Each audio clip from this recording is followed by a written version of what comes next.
Test.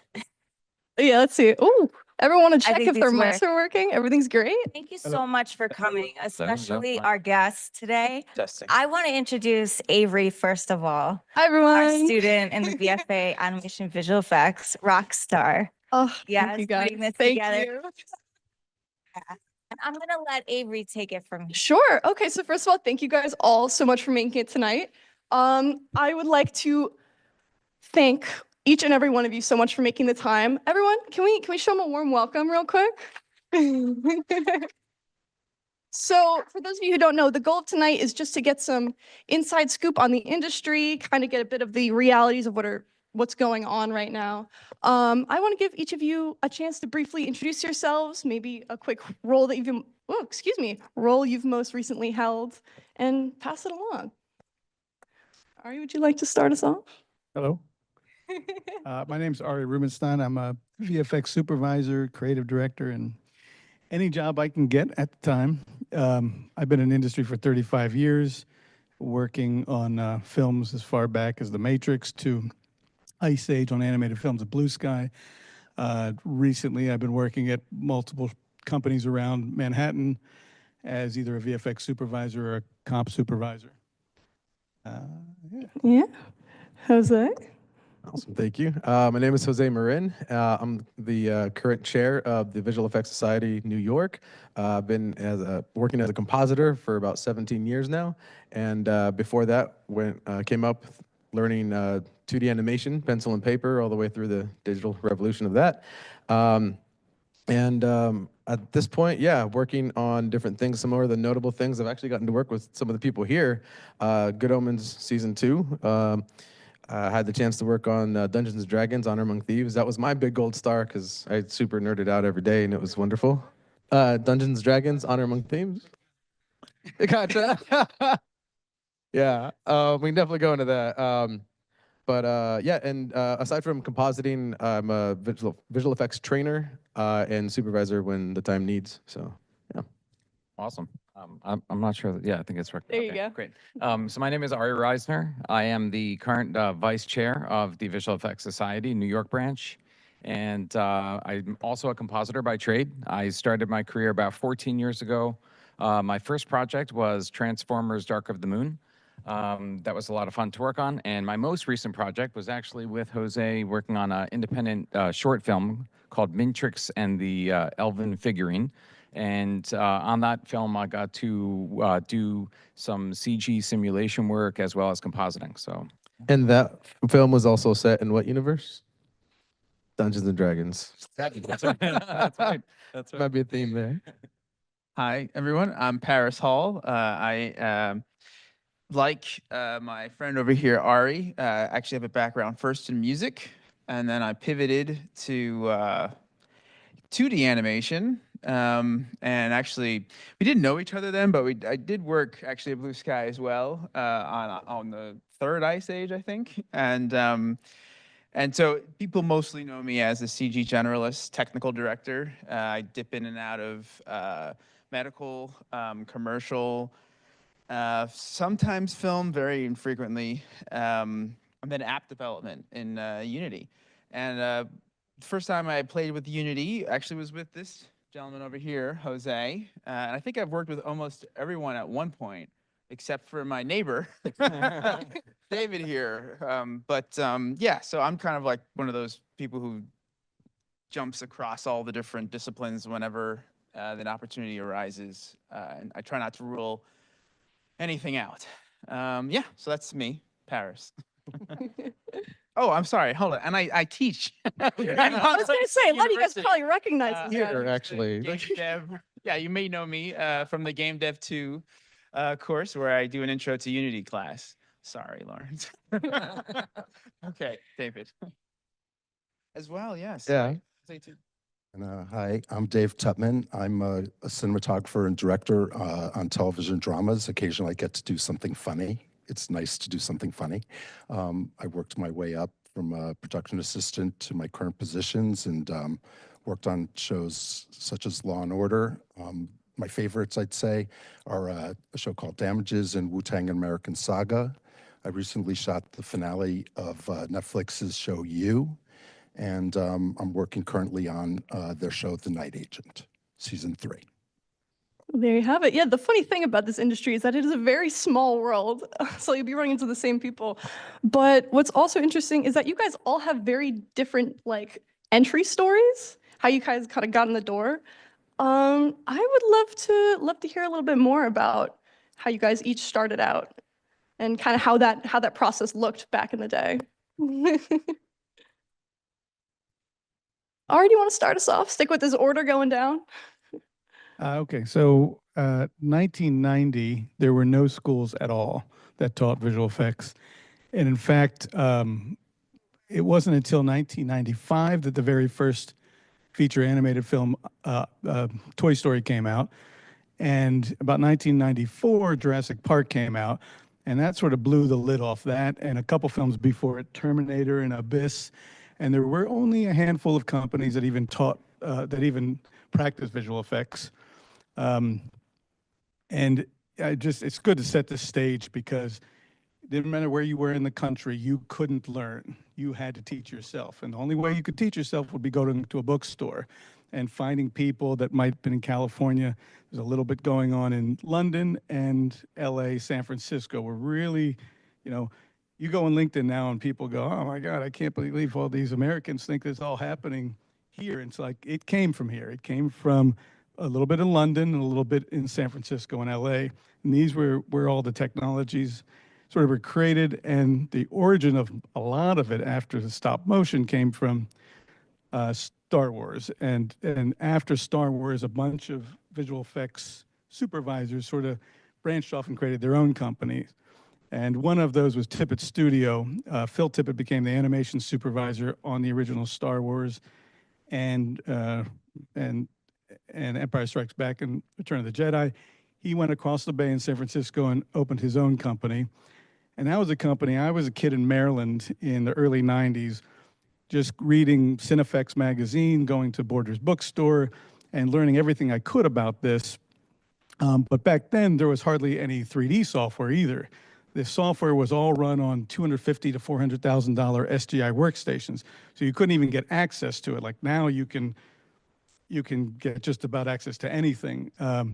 So not only did you have to teach yourself or find a mentor, you couldn't have access to tools because the tools were too expensive. Right. So you had to go in a different way. So right then was the pre-press market, and it was the beginning. Photoshop 1.0 had come out, and I bought that, and I got a Mac 2. So anyhow, it was one of those stories of like as the industry was sort of growing, and the digital age just started. I won't go through all of it, but basically, when I finally got to California, because there was no film in Maryland, I did a bunch of odd jobs, and I worked for one of the industry pioneers called Chaos, and they were creating the first effects technology, particle systems. They were one of the, what I call the origin companies. Right. And but I knew that there was ILM in Marin County, and there was Tippett Studio in Berkeley, and there was Pixar right across the bay in Richmond, and I just wanted to go there, and I applied. Yeah. Talking about Chaos, like Chaos Group, that Chaos? Yes. So Chaos, a lot of people knew them as tools, but there was a production company called Chaos Inc. And that was created by a visionary named Michael Tolson, who was all into chaos theory, and he was friends with the Grateful Dead. And I knew all this, and I was also a fan of those guys and a lot of other people. That was another reason to go to San Francisco. But anyhow, the short of that long bit is that I finally got the dream job on the Matrix at Tippett. That was in 2003, but So it's a lot. It's hard to. no, you're okay. I do want to ask, actually, you brought up a good point, is how different the scene looked when you guys started out. So since then, a lot of things have changed, and it's becoming kind of hard to ignore. And I would kind of love to touch on that, on, I guess, the important things that you guys would highlight within the past 10 years, basically how we got to where we are, what's happening at the current moment. I want to throw a little shot over the bow because I know. By all means. Okay. Go ahead. Because I think this will lead to a lot of other conversations. the same way I got into companies then, even though the market was completely different or the market was actually being created, film is 100 plus, more years old, but computer graphics is only 40 so years old. So this was the beginning of an industry at that time. But the same thing applies. I never in 35 years have gotten a job by applying. Well, there was no internet for one at the beginning, but even once there was an internet, I never got a job by going up the middle, as I call it, by calling a company or applying to a job with a resume. Right now you might see companies you want to work for, and you go online, you fill out a form, or you send your material to them. I've never done that in my life, and I feel like that's the worst way to get a job. So that's me just sort of like throwing a shot out of the bow, because you go, well, how else? And I think that's a subject for a bigger conversation we might get into in piecemeal. Absolutely. But I know a huge concern for a lot of people, a lot of students starting out, is that right now the business model, especially within the past few years, has changed drastically. And so people are kind of unsure of what the future looks like in terms of climbing the same ladder that you guys did. I guess my question for you is to kind of fill people in who are unfamiliar. What exactly has changed in the past few years in terms of the rise of streaming services? How has that affected the job market? Oh, it's had Jose, huge you'd like impacts to- even on like to simple take- things like the rhythm of productions. I started out in the Los Angeles and San Diego areas, and out there for the first few years of my career, it was not uncommon for a lot of people to expect to be unemployed in the summer and during the holidays. The reason for that is because everybody was super busy during the spring and fall to get all of the summer tentpoles out, all of the big releases, all those major things that the studios were betting on. And then in between that, there would be these expected gaps. So luckily, it was a thing where it was known. It was a rhythm that people could get used to and plan for. Since streaming, that particular rhythm has definitely been completely disrupted. It's now almost the equivalent of, how we used to watch the news at 11, and now it's a 24-hour news cycle. So now it's a 24-hour, around the year consumption of content that is also coming into that. I want to riff on that for a second, because I think there's something interesting in the way you said that. In the history of film, forget about computer graphics, animation, all that. Film forever was a type of job that was not a consistent job. It wasn't like you were in a factory, you're on an assembly line where you had a job and you had a pension. Film had for 100 years was groups of people coming together to work on a film and then disbanding when the film was ending. And that was the same way in the beginning of the visual effects and animation industry. It wasn't until relatively past 10 years when streaming and theatrical exhibition waned and the streaming model came, and there was this huge boom, this growth through the Netflix effect, I'll call it, where people went, like for 10 years, people coming out of school just went, oh, it's a full-time job. I can just get a full-time job. That is not how the film industry ever worked. And funny enough, we're almost going back to that, where if you want anyone that wanted to work in film in the past just had to really love and really want it, and they had to find people to mentor them, to connect with. It wasn't just a job you went out and got. And I'm curious, your perspective, not being in visual effects and animation, of what I just said.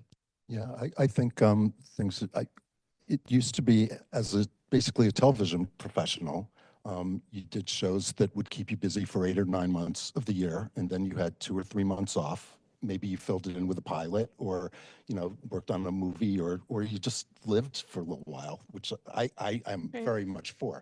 But with this change to streaming and the change to really a more corporate overseeing structure, the fiduciary side of it has become much more important to one's success, certainly as a cinematographer. But we're now structured for 10-episode seasons as opposed to 22-episode seasons. So that 8 or 9 months of work a year now becomes 4 months of work or 5 months of work. And then are you lucky enough to pick up a second series? And if you really like the series you're working on, you try very hard to stay available for it, but that means you're making a sacrifice in terms of your availability. So that notion of freelancing, you do have to accept the ups and downs of it and account for that lack of steady rhythm, you know, and embrace it in a way. That's sure. if you want to tell these stories traditionally in this industrialized art form, that's kind of part of the. I'd actually love to build on that, the point you made about the pros and cons of freelancing, especially at this time. By all means, if you want to elaborate I've on been that. freelancing Ari, for over please. a decade now. So after, actually, I met Ari for the first time when Digital Domain shut down. So I got lucky. I went to the Art Institute. I graduated there, and within 1 month, I got a phone call from Digital Domain down in Florida. They were opening up a new facility and hiring like 300 to 400 people. It was really quite an incredible experience to be part of that. Right. I don't even remember applying for that. I was just applying to every job I could on every website. Kind of found right? yourself where you And found yourself. I got the call and I couldn't believe my ears, and that was just probably the only time in my career that happened. Right. But it was quite wonderful. After that job, though, when the company shut down and everybody got let go, it just pushed me into the freelance world, not on purpose. But I found myself jumping from one place to the next. I went out to Los Angeles for a little while, went out to Vancouver, went to Pittsburgh to work on House of Cards. Then I came to New York. Right. And ever since I've been in New York, I've bounced around between commercials, episodic shows, movies. And the idea is you want to try to make as much money as you can. You want to be able to, you know, support yourself and pay for rent. And so, you know, it becomes more important to be nimble Right. and to constantly try to network and to kind of put yourself out there as a brand, right? Like Right. you want to present yourself professionally and always be meeting people, always learn. You'll learn on the job, but you also want to learn new tools as they become available so that you have skills to offer new productions. Right. I feel, sorry, would you, No, go I ahead. was going to say, I feel like the one potential downside to freelancing is the inconsistency. So I'd love to know what notes you guys would have to maintain clients, find clients, keep that stable level of work. Well, a couple of things with that. Number one is that there's an ebb and a flow still to the visual effects and the animation industries where not just seasonal at this point, but it can be affected by larger, again, economic situations or global political situations. All of those things are now playing a factor as the countries and the governments are trying to get involved with the industry by supporting them and bringing in, you know, financial support. So whenever that gets changed, everybody has to kind of change that, you know, the plan.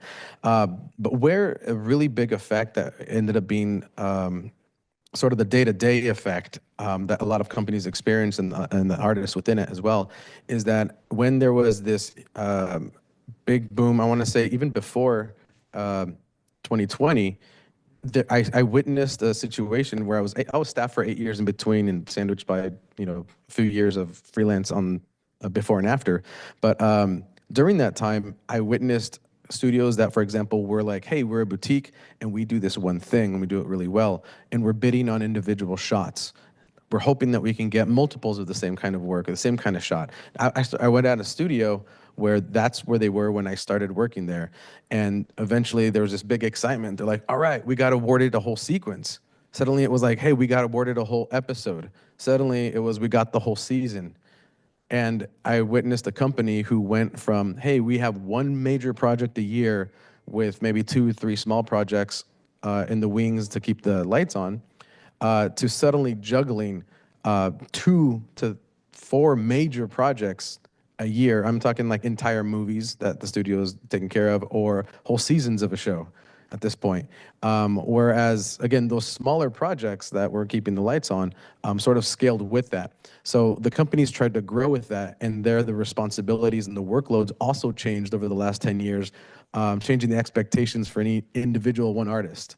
So now it's no longer, are you good at this one specific skill or specific look?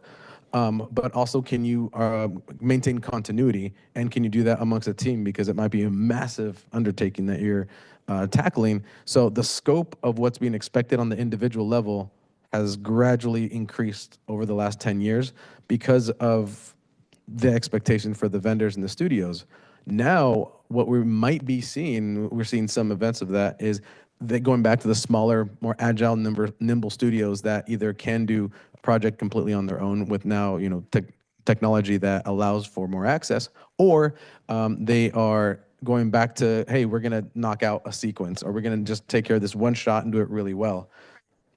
So it bears to say what was there before, because it feels like when something isn't working, there might be a propensity to look for what did work before and try to play off of that. And then from like a I'll say personal experience, you know, because unlike a lot of my colleagues here, I didn't come out expecting to do what I do. It was, I actually am the exception. You know, I applied to a company that I had found. I applied to many companies, you know, so I was like, I don't know anything. And I think it was that, you know, this is probably like a humble brag they say, but like that humility, I think, is often interesting to people who are looking to fill their ranks. The company that I looked at just so happened in my small town where I was living was doing 2D animation. And right before the economy imploded for the I don't know time in 2008. And I thought, you know, as I think I was probably about 24 then, I was like, oh man, this you know, I don't know. I've worked on, you know, a movie. I've had a great time. You know, let's just try and get this machinery going. Right. I was so interested in just the craft and the process. I didn't even know what I didn't know and sort of what was waiting for me. Right. And I think, you know, this is a unique example, but there's this weird split that happens when you're first getting in the industry where you think you're going to set it on fire at the same time with your great idea, right? But you also have so much to learn. So it's just this, you know, you kind of have to lean into it. You have to put yourself out there, you know, and I think based upon the way I'm definitely hearing from colleagues and then my own experience, the way the industry is going, you have to find like-minded people to engage with and to test and to actually develop your eye. These are not really easy things you can learn just by taking a course. These are things that you have to actually try and fail at. And I think that's something that, you know, you can't necessarily teach directly, but you can talk about and share your experience of how you overcame that insecurity. Because just, I think I want to say that you know, that imposter syndrome goes away, but it never does. No.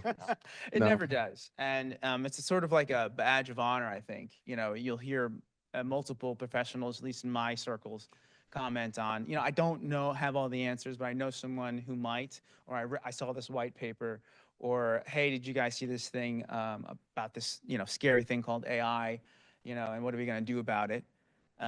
So like, as far as like trying to get into the industry, it is, I think, you know, from my experience about, yes, you kind of have to do all of that. And like, Yeah. it's like you kind of have to get used to how the process is, and you have to start swinging, you know, so that you can see what it means to fail and how to recover from it, because that hurts, you know. Absolutely.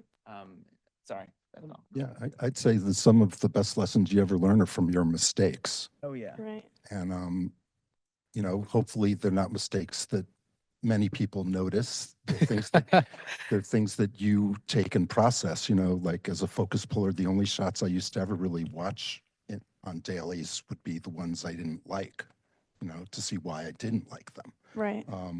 But there weren't many of them either, I'm happy to say. But within that, I think, you know, like you said, the willingness to fail. I mean, that's a part of the adventure of storytelling, is to take that leap to as high a level as you can. And, you know, hopefully you have, you know, the wherewithal and abilities and the people around you to reach that. You know, it's a community effort for sure. Absolutely. I know where a lot of students kind of feel stuck is that, you know, they've been in the classroom, they learn the tools, but they don't learn how or where they could apply them. So I guess a good question for that would be, how do we find the first step? How do we find the cliff to take the leap from?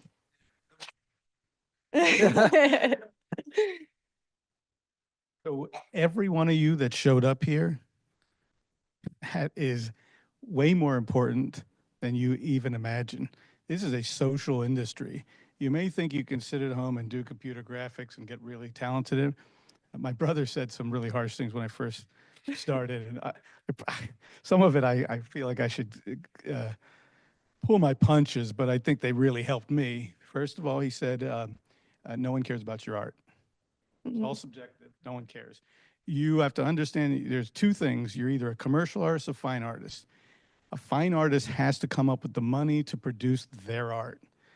All of you, if you're learning a craft, it doesn't mean that you won't be a fine artist. You might be, but if you're a commercial, if you're just trying to get a job from someone else, they came up with the idea, they funded it. You're just It sounds awful, but you're dispensable labor for hire. You're a line item on a spreadsheet. But that doesn't have to be bad.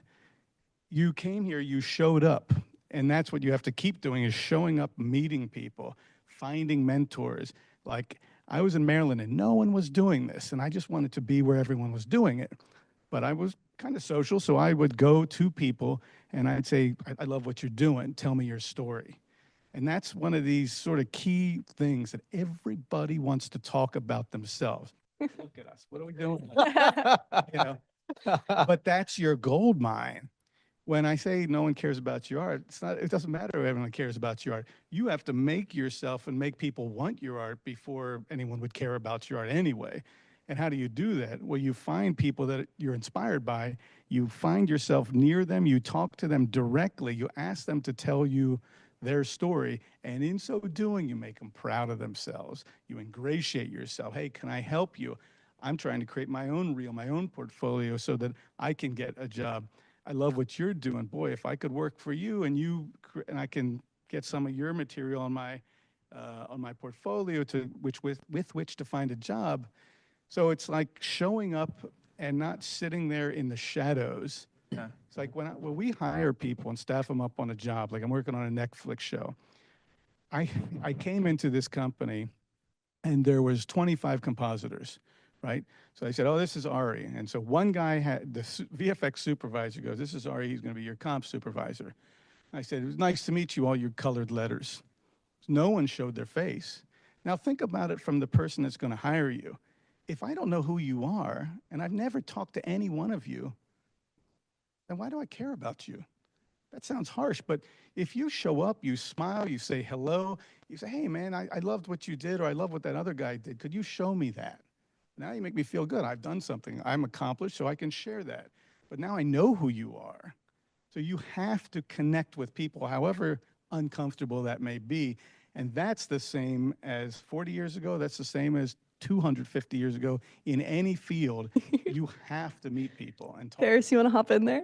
If I just real quick, just because you mentioned it earlier, Ari, how the way I got into this industry is a lot of what you're kind of alluding to.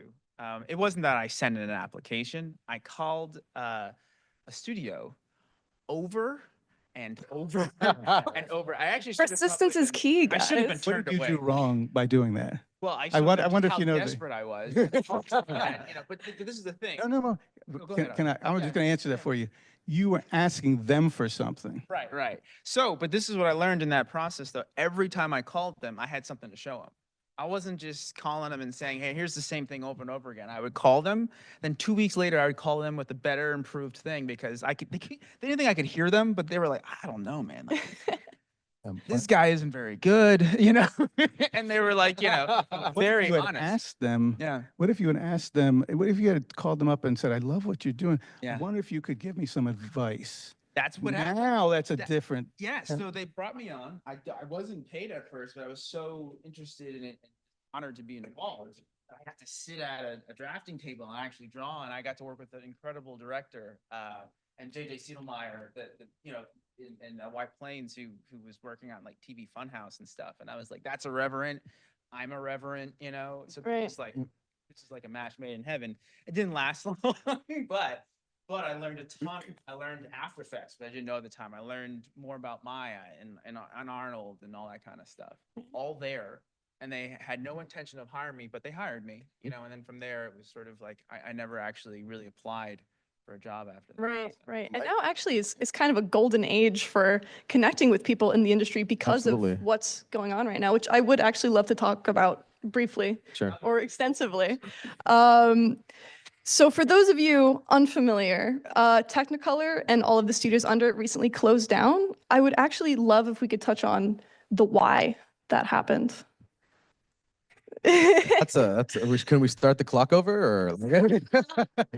I worked with Technicolor as a film company. I mean, I remember, and that was all about personal relationships. I remember being a PA and dropping off film there and refusing to leave until the guy at the shipping desk signed for it. And they never signed for it. And the next day I show up and they're like, who's the kid? The kid's here, where's the kid? And the head, Joey Violante, comes out and says, "You're the first person to ever ask for one." He says, and he welcomed me to come in anytime and learn, you know? So, and, you know, again, it's all about personal beats and it's all about personal relationships. It always has been. When you're, Yeah. And Spielberg did that at Paramount. The first thing he ever did was he showed up and got a job as a janitor. Just to be around it. Is this with the Same maggots? story. Him Yeah. directing the maggots? Did you hear about that? Was that the thing? That was Camp, I think. That's James Cameron. Never mind. Film. So he said, I don't know anything about film. I'm just going to go to Paramount and get the lowest level job so I can be around it and meet people, talk to people. And then they go, who's the kid? And, you know. Chris Christopherson did that with Johnny Cash. He was the janitor at Sun Studios and Johnny Cash heard him whistling a song. Nowadays, Formula that works. there are some places that still have a similar position called a runner. But there are also a lot of studios that don't have that. It's not as common anymore. One of the ones that I think was still doing it was The Mill, which again was one of the companies that closed down. I'm curious to see if their re-emerging company, Arc Media, Arc Creative, if they're going to be continuing that tradition, because again, that was one of the entry points for a lot of people. I'm pretty sure Tuttman still does it, and I know Frame Store does because former student actually I don't know. Yeah, she just got that. But it doesn't have to be a job. No. It can be, everyone has LinkedIn. You hear someone you like, I can tell you, there's 1,000 people that have asked me for a job, but the ones I remember are the ones that just wrote me and said, I love what you do. Remember all those people because they're very few. Oh, And it's important. and to that point, there's actually an incredible access point for Roger Deakins, of all people, you know, the Oscar-winning cinematographer, incredible genius. You can go to his website, you can message him, and it's him that is responding. He leaves up the message board. It's like so if you want to, you know, I mean, this is, you know, works with the Coen brothers and everyone under the sun, and you know, has a beautiful podcast that I encourage all of you to check out. But with his wife,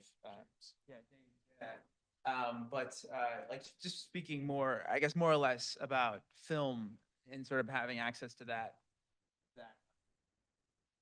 I think we've kind of hovered quite a bit around visual effects. Not that what we're saying doesn't apply, you know, but production itself, there's just as many slightly different like access point, I'd say. Right. No, especially if I can sort of set the stage for some of the skill sets or some of the even now industry standards that weren't as prevalent or maybe a niche skill, especially compositing. When I was going through school, at that point, if I wanted to learn Nuke, for example, I had to find a studio that even had it. Had to try to build a relationship with him, like Ari was saying, either be welcome in as a guest or figure out how to get a job there. After that, you find and befriend the person who uses it and hope that you can convince them to mentor you. That was the process at the time. And I mean, it definitely taught a lot of very valuable lessons. And again, more importantly, that way of reaching out not only to individuals but studios as well. You can say, again, especially if they're not hiring or if they are in a situation where they might not be financially able to expand the team. No company wants to admit that. Every company is very proud, so there'll be a million other reasons why. But if you say, I would love to come, if you have a chance, I enjoyed your work and I'd love to come see the studio someday, and you're not asking for anything. You're not asking, saying, hey, hire me or anything like that. You're literally saying, this is what I noticed and I appreciated. And that conversation alone is saying you understand something that perhaps a lot of other people who are applying don't. You are literally saying, this is what I noticed. And you're articulating, you know, the pros and cons or however it is that you want to put it about a project that you saw. Again, right then and there, that has opened up a lot of doors to, again, come see the places and meet the individuals, even if that in itself didn't lead to an employment opportunity. And really to hammer the point home, it's never too early to start doing that. Myself, I went to Art Institute in San Diego. And unfortunately, at that school, we didn't really have very much support with regards to networking or any kind of extracurricular development.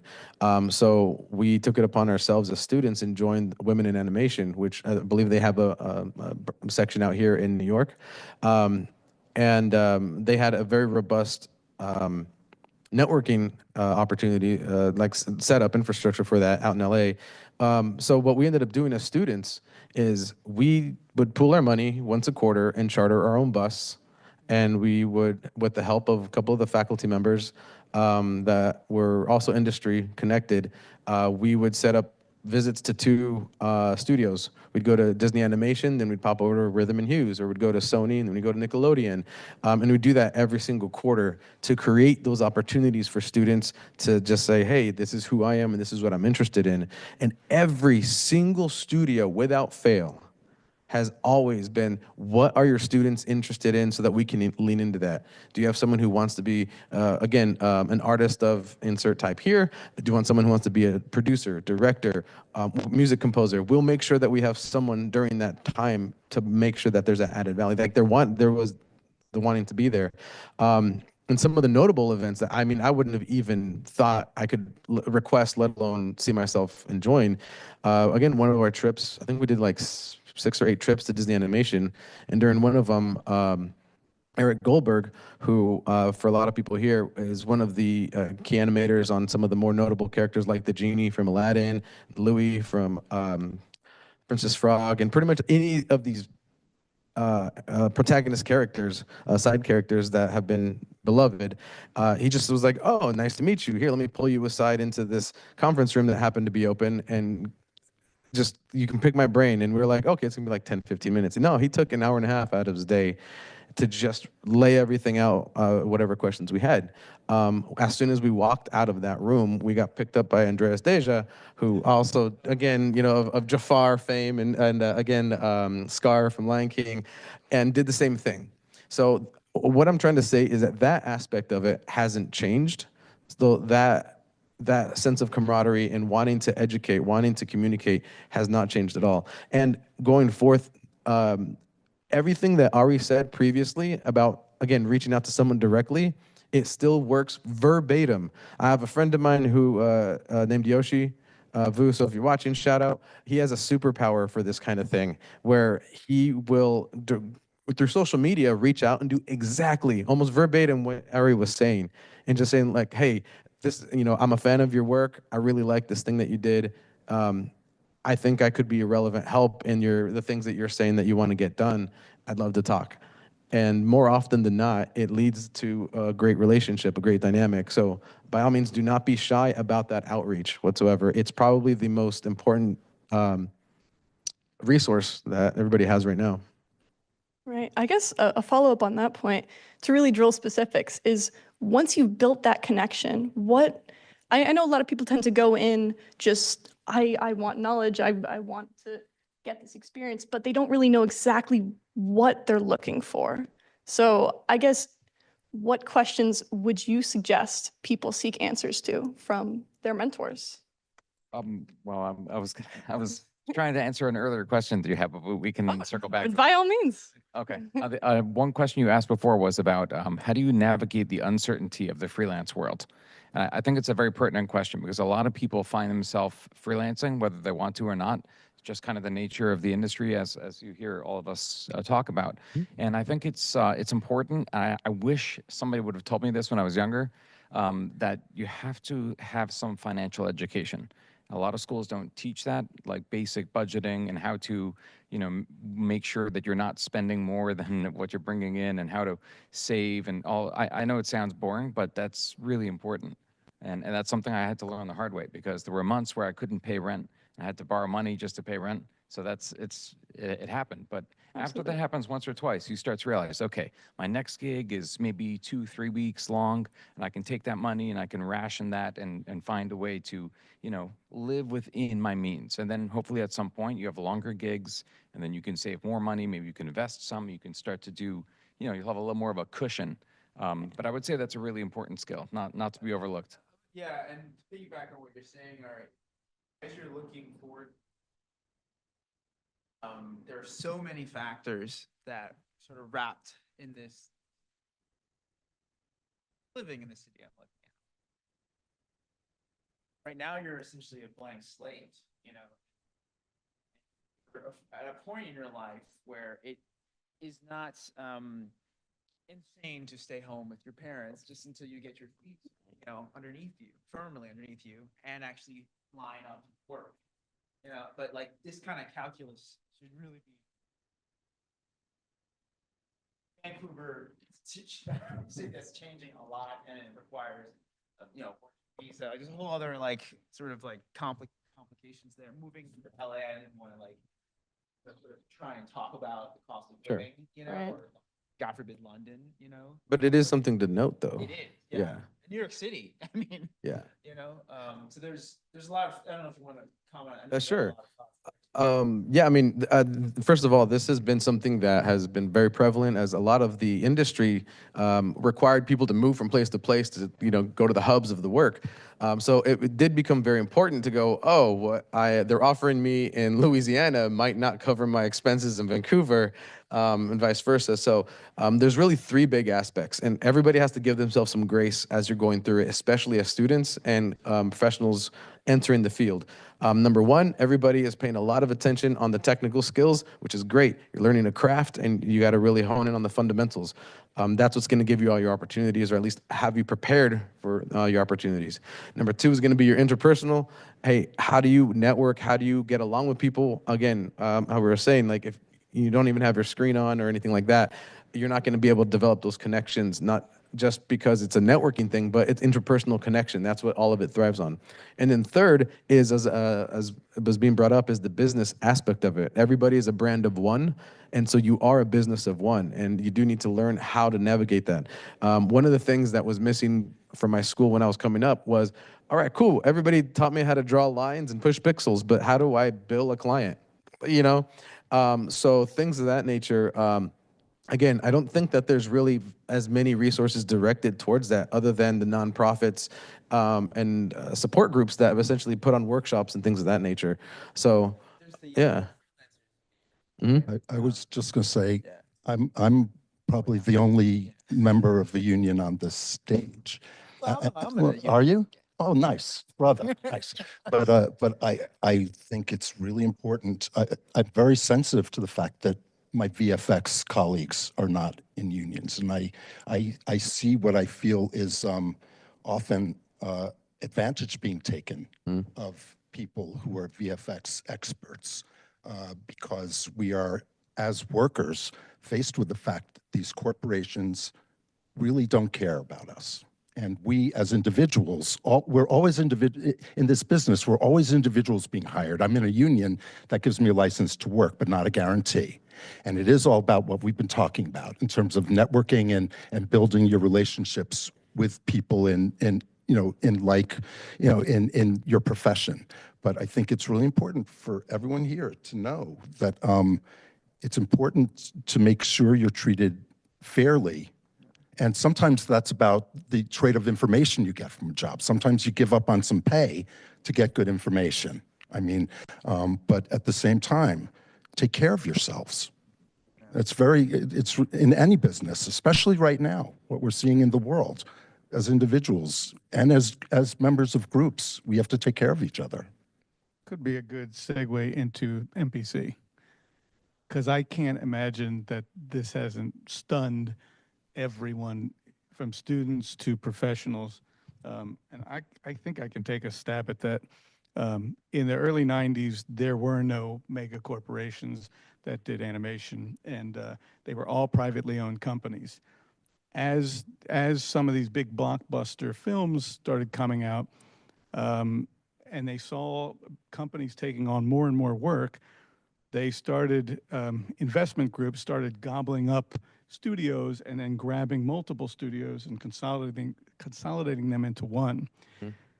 So one thing I found is interesting is that a lot of people go to school and they see the big Marvel films or Star Wars, or they see the big sexy shows to work on, and they go, I just want to go right into those.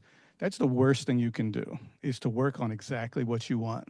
It sounds counterintuitive, But it is the small studios where you learn, where you understand your market, where you find opportunities, where you find people that aren't subject to a profit and loss in the same way. I don't want to get into this because it's heavy financial understanding, which is how the stock market affects the industry. But a privately owned company operates under a completely different set of conditions. And if you can find your way into a smaller company, they may not be a family, but they're a whole lot more like one, meaning each person becomes a lot more important to the success of that company. And you can clearly see your labor and your relationships and how they value you, because you can see clearly your value on whether the company succeeds or fails in a lot more direct, visceral way. When you join an MPC, what is MPC? You think it's a big Academy Award-winning VFX studio? Sure. I see it as an absolute Wall Street predator. All it was a billionaire, I think a guy from India, who, which is nothing, billionaires everywhere, but he basically consolidated multiple companies under Technicolor Group, which is a 100-year-old film company, and then it went public, and then that company has to keep profiting on the stock market, or the investors pull out and there's no more money to pour into new films. So they have to keep profiting. It's a predator. It's like a shark that has to keep moving forward and gobbling up and laying off people. It's the most impersonal environment you could ever work for. If I had any advice for you, it'd say stay away from these big mega corporations. There's tons of small companies. This sounds awful also. 15,000 people just lost their job. But what has happened is that this thing was built to collapse. And hopefully what you see now is actually an opportunity for many small companies to fill the vacuum, companies with character, artists that collaborate and support each other. I'm not particularly pro-union, but I understand the issues of union. The problem is there's other financial issues going on, which is our skill sets are now not just in North America, they're all over the world. So when you hear a union, there is some great things unions do. However, unions at the same time right now, the way a union operates is something called collective bargaining. So for instance, if there's 5 companies in an industry, all 5 companies have to be in a union, because if there's a 6th company that's not, then, and these 5 companies say you have to pay everyone $20 an hour. And this one company goes, no, if you work with us, you can pay them $10 an hour. So then all of the work goes to this company. So because this is a global industry now, unless a union can get every single company in the world, which is impossible, into that union, it will actually push work overseas and you won't have work. So this is a long yarn, but look for small companies. Don't go for the big mega corporations when you're starting out. Spend years jumping from smaller companies or find a home. This is the last thing I'll say. I'll shut up. But one of the co-heads of PC in the Mill, our mutual friends, said many years ago, actually, that because I asked him, I was like, "Hey, man, a lot of companies, am I right? It seem like they're on rocky ground footing right now." He said, "From the ashes always rises something." Right. So, I mean, it's right. Something fills the vacuum. Exactly. And, obviously he was at NBC at the Mill. I know he's at Art Creative now. It's not all roses and greener grass, of course, no matter what. But, Art is very correct that, fortunately from this sort of, the decay of the previous conglomerate, flowers are going to sprout from it. God, that's a mixed. I want to follow that up with, I've worked at a lot of different companies, right? Companies that I've worked on all different scales of productions. And my favorite jobs as an artist, as a creative, have been small teams. Absolutely. Small teams where, because your voice matters and your creative input matters, and people ask you for your opinion. Instead of, and the larger companies I've worked at, you kind of, you're just another brick in the wall, right? You kind of sit there and you put your headphones on and you do the work, and and you're kind of judged by a metric standard because there's a certain throughput that has to come through, as Ari was alluding to. And yeah, so the smaller companies, there has a tendency to be more creative fulfillment, and they can still be just as financially lucrative.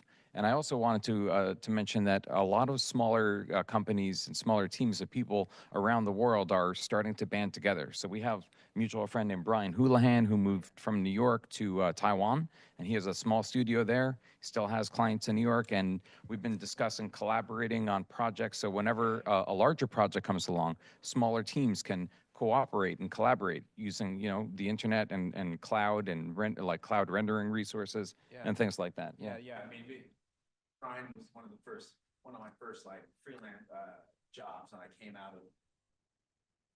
And it's great because he's doing just for background, he's doing visual effects in Taiwan, but he's keeping these like wild hours and really just he fit me in when I was trying to just do some motion tracking, and he's like, normally I would go to India, because he has like a subsidiary that he works with there, but he was like, let's, I know you. Let's see if you're. See if you got what it takes. Yeah. That was a friend, but we had never worked together. Yeah. Actually, the VES events that we just sort of kept running into each other. I mean, Reggie helped. Yeah.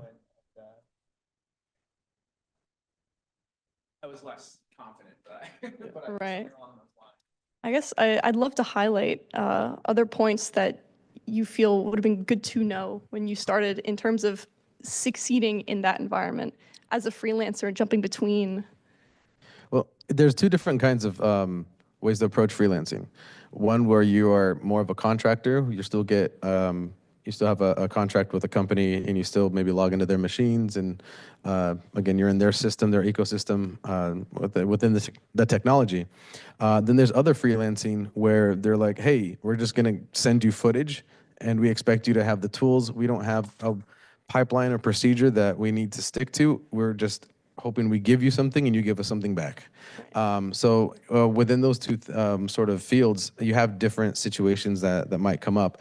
Again, freelancing for a company, and the same things still apply where you have the opportunity to go to a company where you might wear multiple hats. You might be the comper and the CG artist, or you might be comp and lighting, or whatever the case might be, or something very wildly different. You could literally be an artist and doing the production spreadsheets at the same time.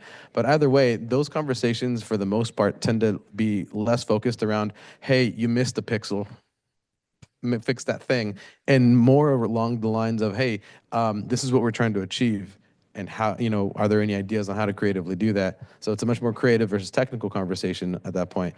Oh man, I was forgetting where I was going there. Can I pick up on that? Please, yeah. Yeah. So prior to the pandemic, a lot of the company, it was a bit of a secret for those people who were able to score these remote gigs. And a lot of times it was the type B that you mentioned, where they would, maybe it was an independent film, or maybe it was something, a smaller production, and they would give you footage, right? And they would tell you what selects, and then you would work on visual effects for those particular shots or those sequences. But those were kind of secret, and you wouldn't really want to share those clients with your other colleagues, because those are nice to get to work from home and still be able to pay the bills. Then the pandemic happened, and everybody was forced to go remote. You couldn't go into a physical office. And so everybody then shifted to using these cloud platforms with security measures in place, so that you have to log into their system. And it's more like working on site, but without the added benefits of being on site. So you don't get to, chit chat and learn new things and look over somebody's shoulder and ask them a question. It becomes more mechanical, and you kind of lose some of that humanity in that type of work environment. So myself personally, I still prefer type B. But there are challenges there too, with regards to, do you have enough data storage for this type of project? And can you, make sure that you're able to deliver like whole sequences at a time and things like that? So now, actually, going back to, you actually just reminded me of the point that I was going towards, and you perfectly segued into it. A lot of those times, those challenges, when you're not just logging into a company's resources in order to provide a service, when it's, again, the second type of freelancing where they're saying, we're going to give you something and you need to figure out how, that stops a lot of people because there was a pressure to be like, oh my gosh, I need to know everything about this. I need to know every part of the process and this and that. And absolutely know your specialty, know your craft, and branch out into the parts of the pipeline near it. But listen, one of the bits of advice that I could give that made it way easier and actually helped us build momentum when I was first starting out is we had a team of artists who would operate under a quote unquote team name. Our team name was Third Division. And what that meant is, no, we didn't have a company formally established. No, we didn't have an LLC, nor anything like that. But there was a group of 5 of us that whenever one of us got work, we were like, we wouldn't look at it as what can I do individually. We were like, oh, what can my group of 3 to 5 people do?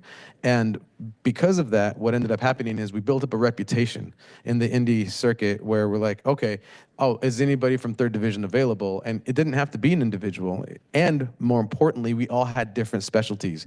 We had CG artists, we had simulation artists, we had compositors, we had, again, we had cinematographers on the team as well. And everybody had some sort of specialty to contribute. And Lord knows, I'm so glad we had the tech guy who set up our render farms and our storage and like all of that, that all of us were under pressure to try to figure out, and going through the process of learning something is a whole additional part of, on top of doing it. So again, if you can leverage the connections that you have, the relationships that you have to work together, you don't have to have every single thing covered as an individual. So you just described the careers of the Davids, Mark Duplass and his brother. They just did, and I think at South by Southwest a couple of years ago, he made a very impassioned speech about doing that and building a collective. It's very common, and I think they call it heat. Like he burns, he some heat. There you go, yeah. That people know you and your reputation precedes you. I mean, you have to kind of back it up, obviously. That is the case. That's, important. But something we haven't really touched on this, and I'll just like briefly dip into it because I have a little bit of experience in it, but just like game development.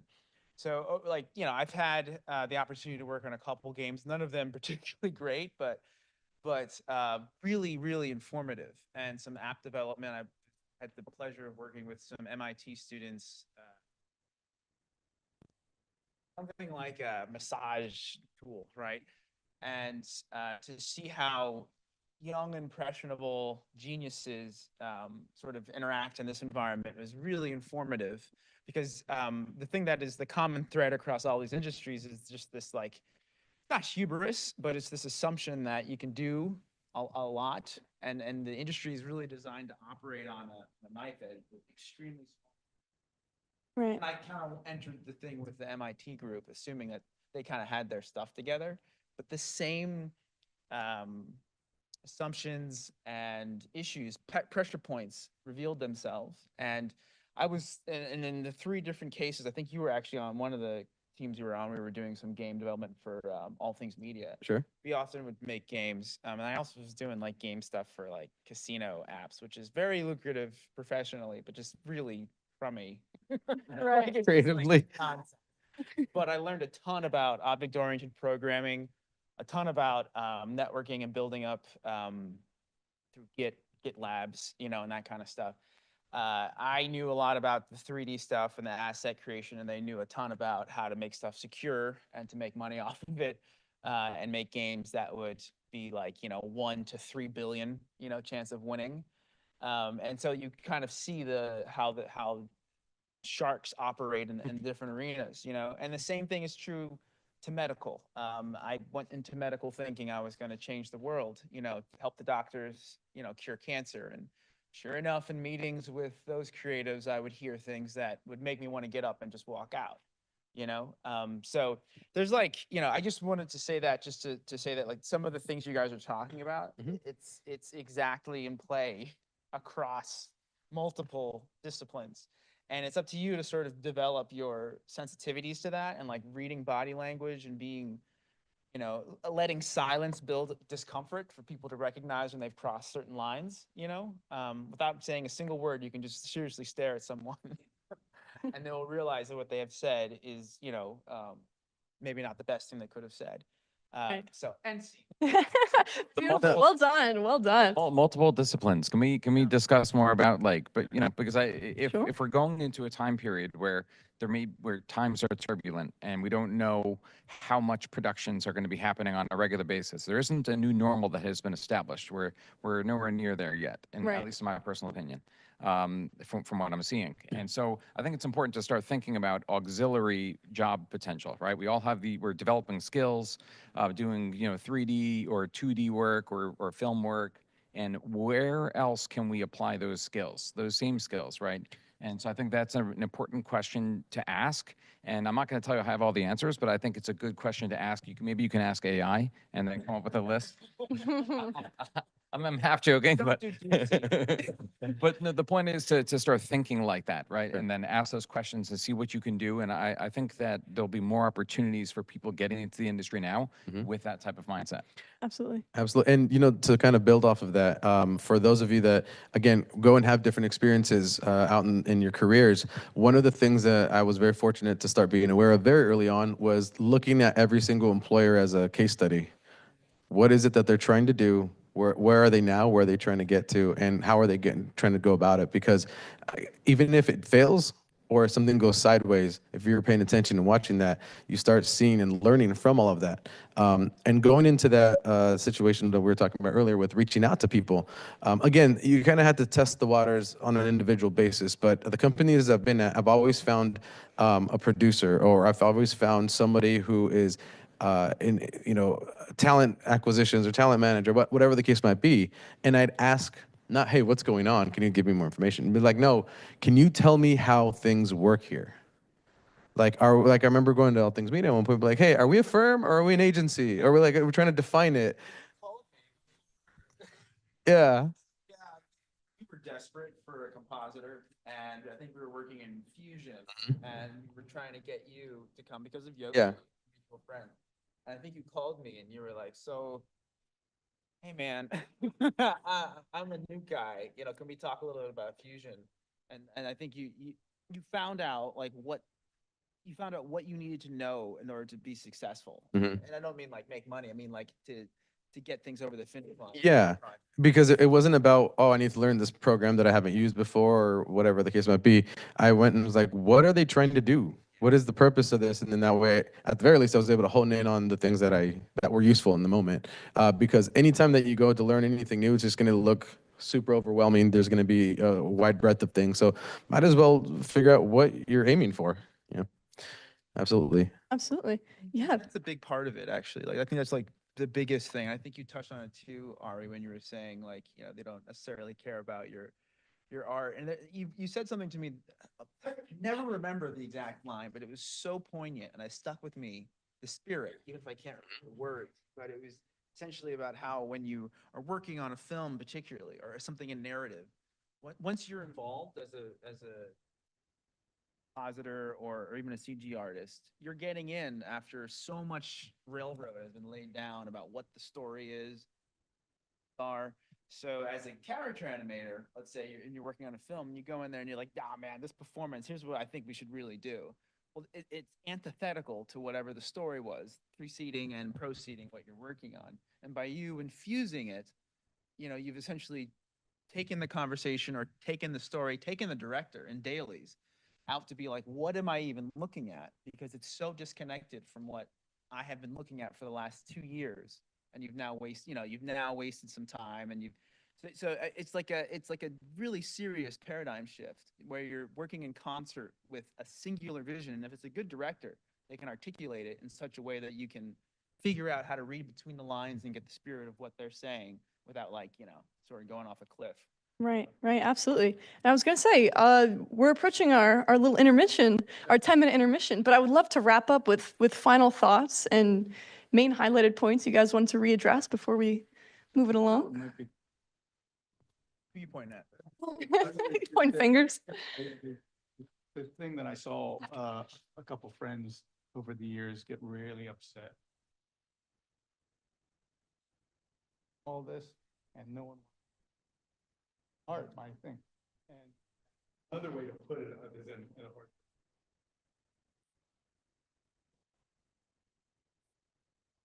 on a Mm. big feature film or an episodic show. An artist on an assembly line is what you are, what I am. You're not, they have already had a production unit of a few people. Director, a producer, they'll have text, writing team, the funding it. There's all these people that have been involved for years before you're even hired. And they have gone through creative and they've sat and they've everything and they had to budget it. The reason they went through 10,000 decisions is because they had to figure out these things cost a fortune. So they wanted to figure out the most economical way to do everything. Once they've got the budget completely aligned, they've got all the stakeholders that have given their bits of the budget, and then the people that are negotiating who are funding it, let's say Hollywood studio or the BBC or whatever, Netflix, they'll iron out and negotiate, renegotiate, change things. Got multiple ways. Go to the DP, say, how many ways can we shoot this? That's too much. What's another way you can do it? And they do this with everyone for years. Then once everyone decides, and this is the budget, then they go, okay, hire labor. You want to think of yourself as your labor. They hire the people to do it. So now you get involved. But now the inventory is taking months and months to get to you. Let's say you're a compositor, you're at the end of an assembly line. Even if you're an animator, it finally gets to you. Years have gone by. All these people, millions of dollars have been decided upon. And then you go, okay, cool, I got my assignment. All right, so what I would do with this shot, and everyone above you is going, we just need you to execute our decision. Yeah. We don't have to, you're a commercial artist. We make it. That's not to take the steam out of you. Another way to do it. But what I was telling Paris is that the tactic put is do exactly what they asked you to do without your input. Use your craft mechanically to get.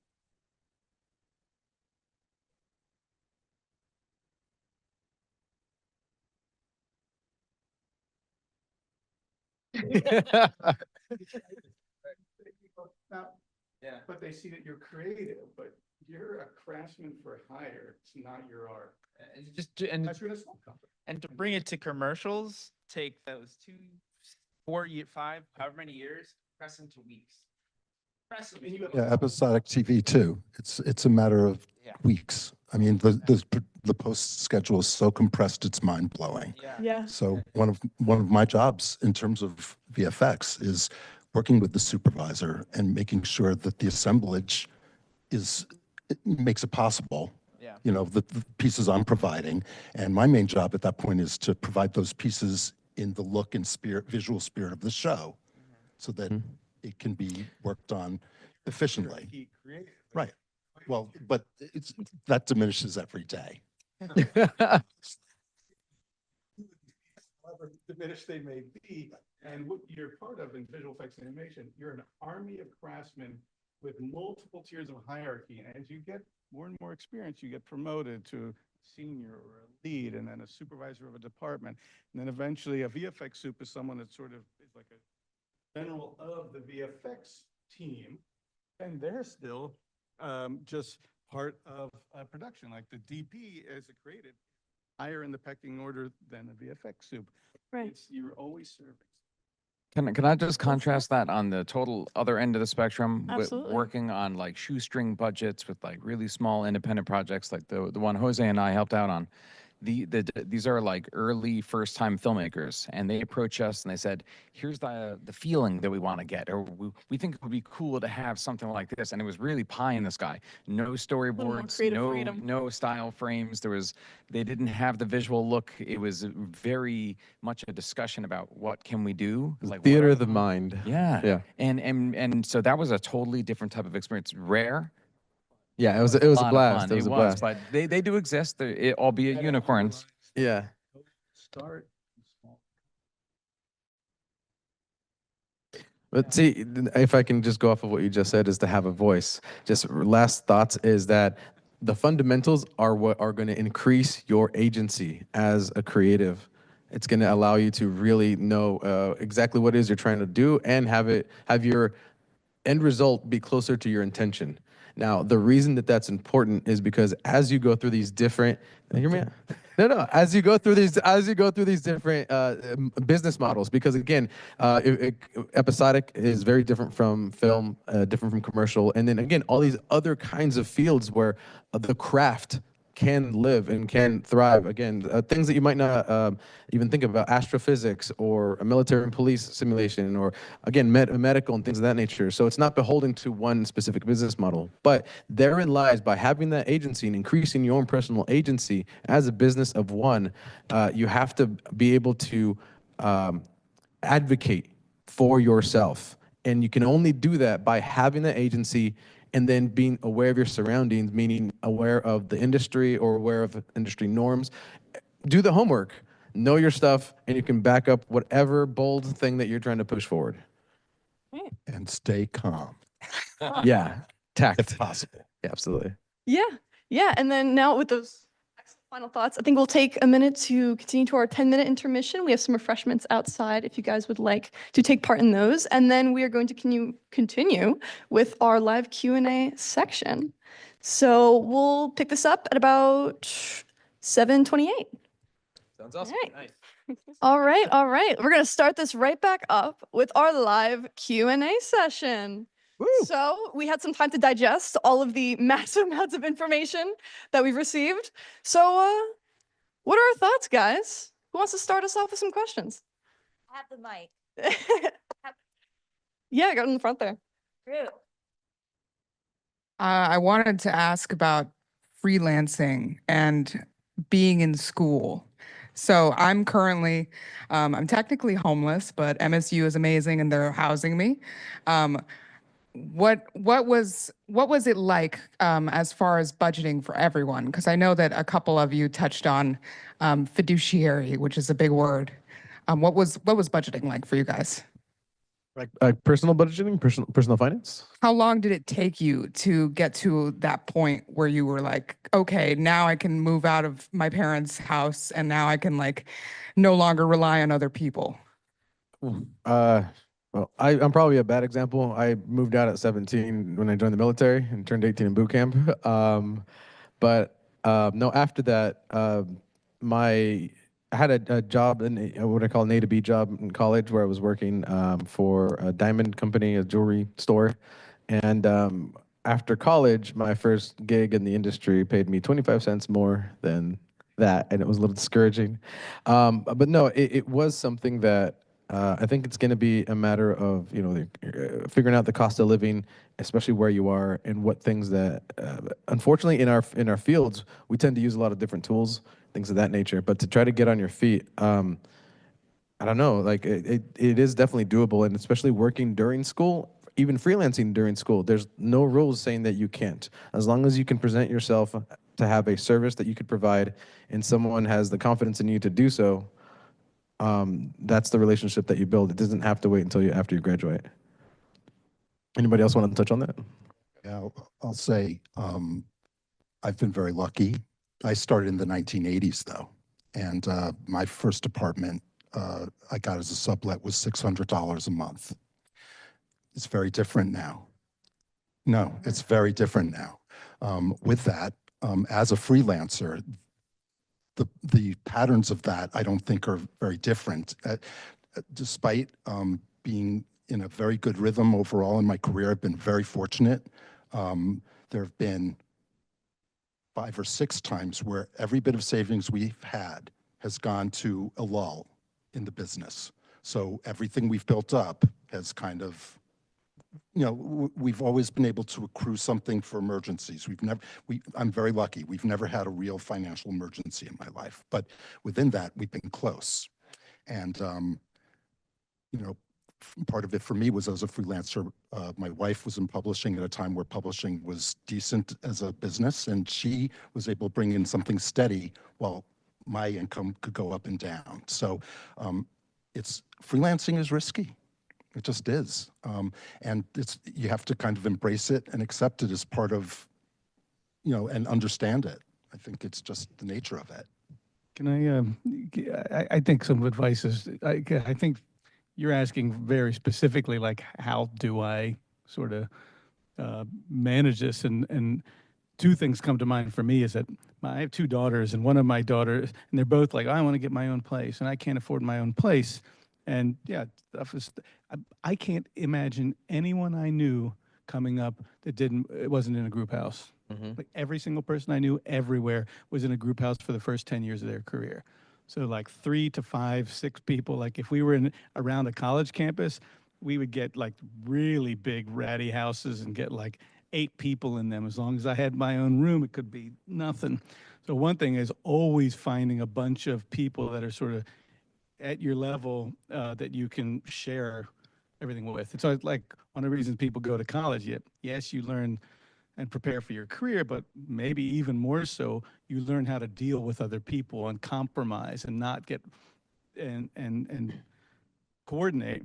But the other thing is sort of a more direct line on what Jose was saying is every job you get, whether you have a job, like I'm always doing other jobs. Every company I worked for said, you can't work for anyone else. And I go, fuck you. I'll do what I'm going to do. You don't owe me. Are you going to pay my kids' bills when they're in a hospital? No. I'm going to do what I have to do. But what I do with everyone that you can do is everyone that offers you an opportunity, you say, what do you need for you to feel like I've done my job? Like, when do you need it? What are my responsibilities? I will work my schedule around and ensure and commit to you that I can get it done. As long as you do that and your responsibilities are to school and to that client, but asking the right questions and then setting your schedule to that and living in a group house are pretty much the two means I would. I mean, going off of the group house thing, yeah, absolutely. It's not just about what you can make with your contracts and your craft, but it's also how to ease the burden as you're establishing yourself.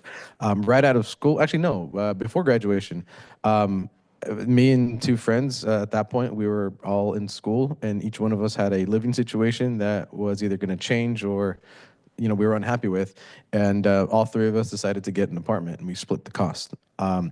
That was extremely common, and that, I mean, 10, 12 years later into my career, one of the guys that Paris and I were working with, they brought him on as a freelancer, long-term freelancer, and I found out he was spending like, I don't know, 2 or 3 grand a month at the Motel 8 because he lived out in Long Island and didn't want to commute. And I was like, do you want to just rent our room? Like we have, we had a 2-bedroom. It's like we can take all the dog stuff out of there. Like I did something similar. So I split an apartment with two other artists, and then 2 additional artists ended up moving in. So we had 5 people, and this was out in Los Angeles, near in North Hollywood. And we were working in Burbank, but that was too expensive to live there, and North Hollywood was close enough. So we all chipped in, and it was manageable. It was like $400 per person. Yeah. Right. And so based on the salary we were making, that was a doable experience. When I first moved to New York, I crashed on a friend's couch, and she charged me to rent her couch per month, but that was because rent is expensive in New York and she needed to pay the bills. And so I was grateful to have a place to stay. And I came to New York after I landed a 3-week gig. Somebody had asked me, can you come in and work 2 days for, just as a trial? And I had to respectfully decline because the cost of coming from where I was at the time, which was Pennsylvania, to New York, it didn't seem like it was going to make sense for me where I was. I had a few years of experience already in the industry. But then as soon as I got a 3-week contract, I said, okay, that's it. I'm taking the leap. And I moved in with my friend. I rented her couch. And, one gig led to the next. But it wasn't immediate. Like there was a period of time, maybe even a month, between that first gig and then the next one. But eventually, I was able to save enough money and put down, enough money to get my own place. Now, when I was out in Louisiana, in Baton Rouge with Pixamondo, when I was invited to come out to New Jersey after the bottom fell out of the industry down there for a while, it's like back in 2012. My first 6 weeks ever in Jersey was not only sharing an apartment with some friends. Now the apartment was already full. It's a 3-bedroom apartment, and they had plenty of people. So they were kind enough to lend me, I'm not even joking, a camping tent that I lived in for 6 weeks in their living room. And again, whatever it is that you need to do. Yeah, exactly.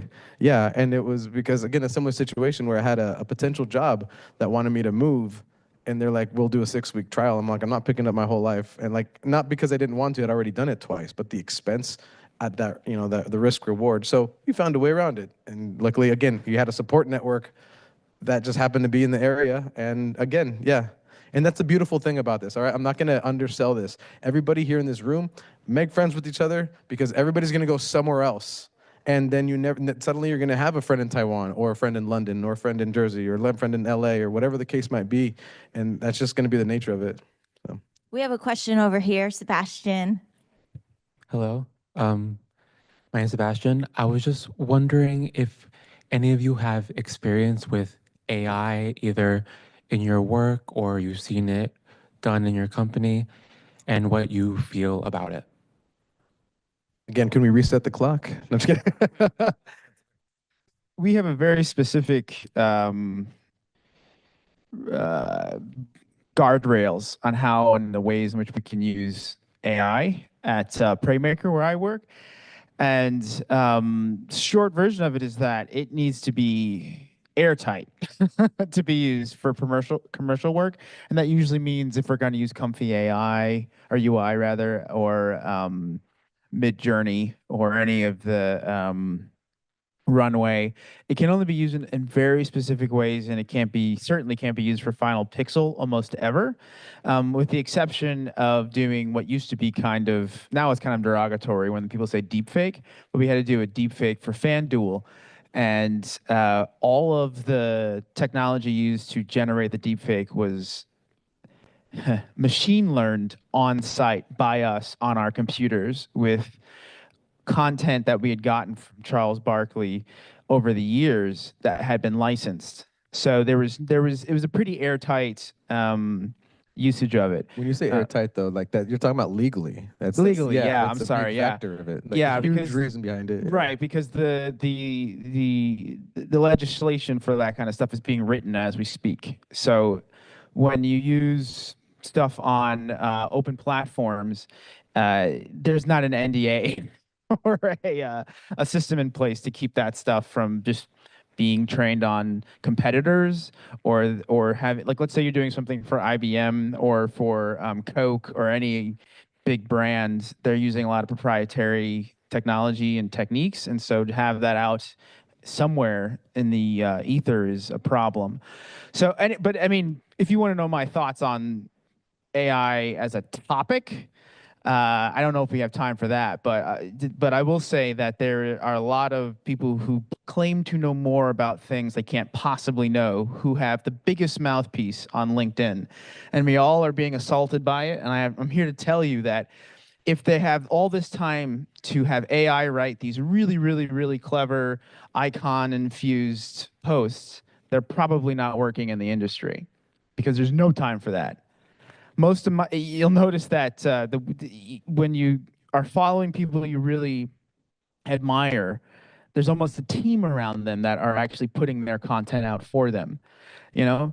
And when it comes to AI, they're using the AI to write about the benefits of AI. And so just let that sink in for a minute. It's designed to manipulate. And as a person who works in manipulation, as a commercial artist, I am envious, but it's not going away. It's sort of about just understanding how to use it and the ways that you can use it. And, you know, check it out now, you know, but it's a very complex topic, Sebastian. I'd be interested, you know, I would never unload on you, but I could certainly tell you some stories about projects in which we worked on it for a couple of weeks to promote an AI model. They hired us, a visual effects company, to clean up the content created by the model so that we could sell to clients that it was a really good model. So like it's just, you know, it's upside down. Human people were fixing something that we were actually advertising. So that's all I would say about AI. One thing I'd like to mention is that I'm currently working with a group of artists. We're collaborating together. There are artists that are just not working in the industry right now, but these are senior level artists that have long successful careers in their own right, and they really just want to keep the creative juices flowing. So they're working together. I'm joining them, and we've discussed AI a lot, and we've decided amongst our group, since this is just a personal project, that we would have certain, like you said, guardrails. We could use it in the pre-production phase to help us like quickly, rapidly prototype certain concept designs. None of us are really illustrators. It was mostly like animators and people that do environments and different skill sets, but none of us are illustrators. And so since it's a personal project, we decide let's explore the tools and become familiar with them so that we see where we can incorporate them within our own work, right? Yeah, that's actually a really good point, and I should have led with this. When you say AI, what do you mean? Because without like splitting hairs, everyone uses AI 1,000 times before they entered this room and didn't realize it. If you're talking about generative AI, where you are training content you're scraping from the internet to generate something that is being driven by a prompt, right? That's generative AI. We can't really use that in my job currently, but we use Comfy UI to get depth maps all the time from content when we just don't have the time, or to do quick mats, or to do Extrapolate data information. exactly position data. Depth map just tells you how far away something is from the camera lens, right? It's never perfect. It's extremely computationally heavy. Talking about like throwing water on the computers, it's so computationally heavy, but it is there and it's profound. And in fact, it was used in some capacity with with Weta. That actually brings up another point, though, that there's a perception about AI and what it can do, especially within the pipeline, and it's really important to discern what it is, what the AI might be doing. So, for example, in this case, creating a shorter path for something that's already part of the process. A lot of things that are being built as AI are simply much, much better automation. And so not to say anything against that, but it muddies the waters when suddenly they start getting marketed as one thing or another. So it makes it hard to tell what's what. Again, talking about creating a depth map, again, I was it 12, 14 years ago, a bunch of us were doing that for live action footage using just roto shapes and ramp nodes, for example, to just create that depth information. So there is already a manual process that's been developed and thought about, and now there are tools to help it make it more efficient or more, again, faster, with the sense of, okay, how do we shorten the amount of time on the things that are going to be either tedious or repetitive that don't actually contribute to the creative process? Those are the things where the tools I think are being seen more often, being incorporated within an actual pipeline. Otherwise, anything like we were talking about, like generative AI, even some machine learning and language models. Anytime I've seen them at studios, they have to have their own sandbox. So again, they're not putting it in the production pipeline, but it will have its own isolated part of their infrastructure to explore, to do R&D, because it is still worth exploring. It's still there, but again, being able to utilize it as an end result, again, far, far away, just even from the legal ramifications alone. Can I say something? How does that affect person power? I mean, one of the things I'm so proud about is we are involved in a tradition of human storytelling. Yes. It started with people taking rocks or sticks and scraping in the dirt. Yes. And telling their stories. We now have these extraordinary tools within which we can tell our stories. But what we're ultimately talking about with artificial intelligence, I work on a set with 70 people all working together every day for 12 hours a day with expertise and care to construct this stuff. And what generative AI means to my community is that it won't exist anymore, in all honesty, because Tyler Perry, for example, was building $1 billion studio outside of Atlanta. And when he saw a 10-minute, rather crummy AI movie, he was thinking about what's 5 years from now, and he stopped building his studio. So within that, I think we do have to master this. Yeah. It has to be something that, but the great thing about our crafts, human beings make our movies, human beings tell our stories. And I'm concerned about the diminishment of that, in all honesty. Human capital. Now, I can definitely understand that. And on the flip side, I think that each usage case has its place.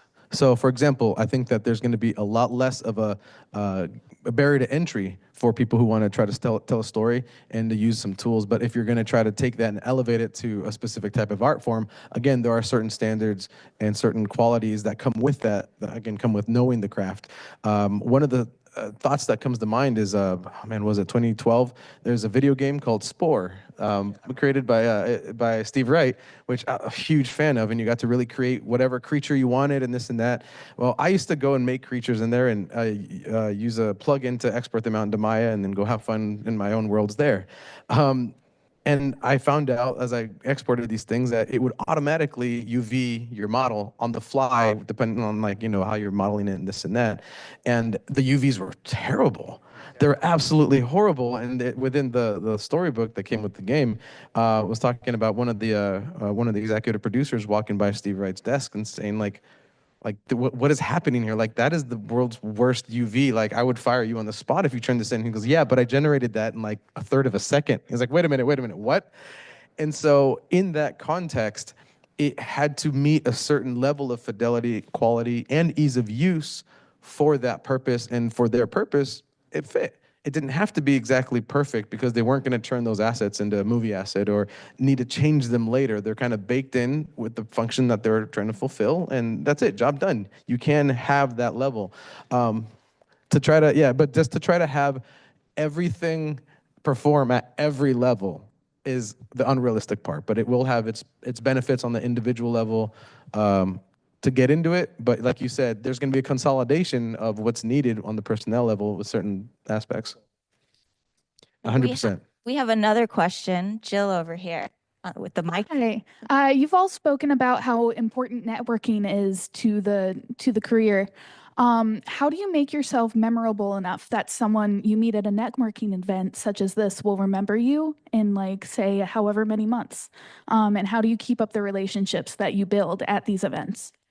Exchange information, whether it's LinkedIn or an email, stay in touch. And a lot of the networking building hasn't just been automatic. It has come from like, oh, I've seen this person at multiple events now. Or we are maybe both attending the same type of events. Maybe it's like a Houdini user group, and suddenly I'm like, oh, okay, let me do that. Again, industry events from different organizations that try to bring in a mixed audience of aspiring artists, established artists, seniors and juniors are also big things. So some really good things to look out for. It's the BRIC, can't remember if it's organization or center, whatever, BRIC.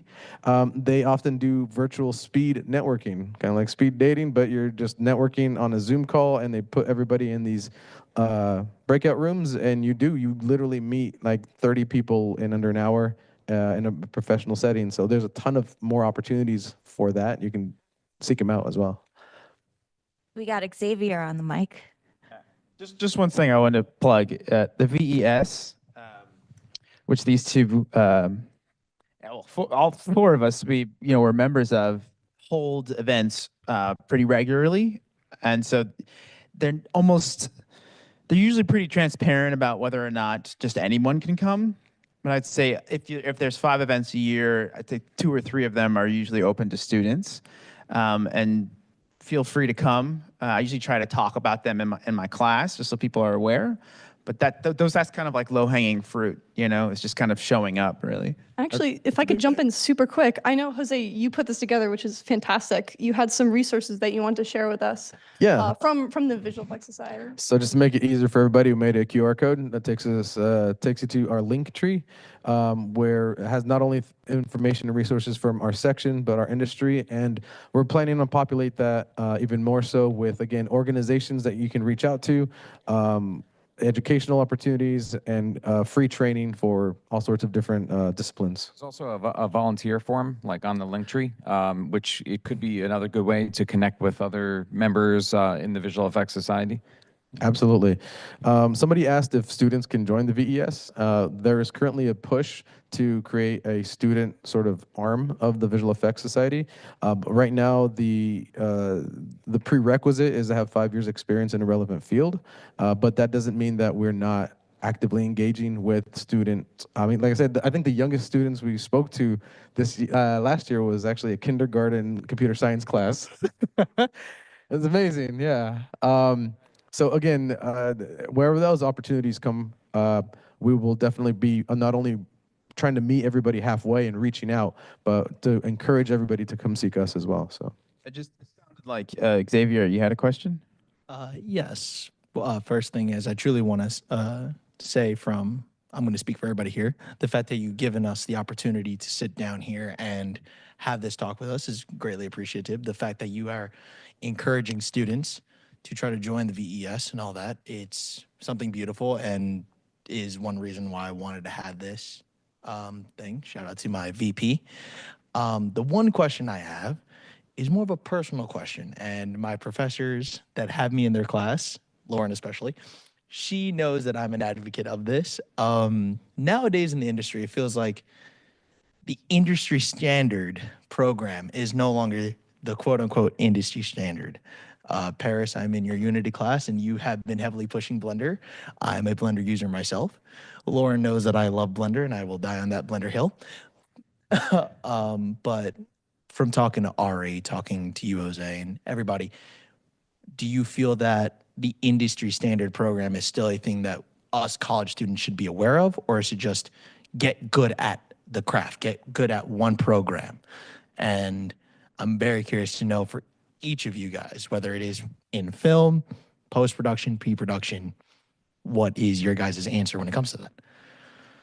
So the first thing that comes to mind is that there's been numerous tools over the years. When I first started compositing, for example, I wasn't even trained on using a Nuke. Nuke was becoming the primary program that was being used for compositing. But I worked on House of Cards using Shake, and so Shake, after Apple bought Shake, long story short, they killed it. So, Nuke became the standard. There was developers from the Shake program that would then moved on to a new software.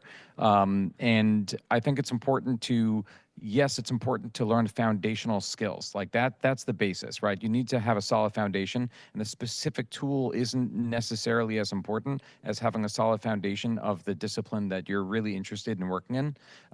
But there's definitely tools that are like, it used to be cost prohibitive, right? Like Ari had mentioned that, some of the software you needed to work on SGIs that costed incredible amounts of money, right? So now Blender's free. And it is certainly a tool that's starting to be utilized more. There's some studios that I've seen looking to hire people that only use Blender.